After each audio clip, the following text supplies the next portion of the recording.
Welcome to Kenton Teaches. Enjoy the video. In this video, I will explain how to solve case studies in computer science. First, thoroughly read the entire case study to understand the central problem. Identify all key stakeholders, their roles, and their specific requirements. Make sure to note down every constraint and condition provided. If any terms are unclear, take a moment to clarify them before proceeding. This foundational step is crucial for building a robust solution. After understanding the problem, it's time for analysis and design. Divide the main problem into several smaller, more manageable subproblems. Select the most suitable data structures and algorithms for each part of your solution. Develop a clear, logical architecture for your proposed system. Always keep in mind factors like scalability, efficiency, and security to ensure a comprehensive design.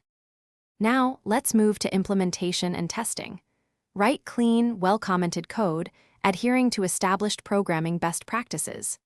Implement each module systematically, performing tests incrementally. Create a thorough test plan that covers a wide range of scenarios, including normal, boundary, and error cases. Debug and refine your code based on the test outcomes, ensuring it handles all situations effectively. Finally, focus on documentation and presentation.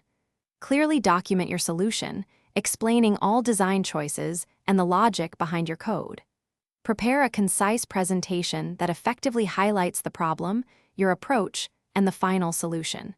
Be prepared to confidently justify your technical decisions and answer any questions. Conclude by suggesting potential future enhancements or improvements for the system. Thanks for watching. Please subscribe if this video was helpful.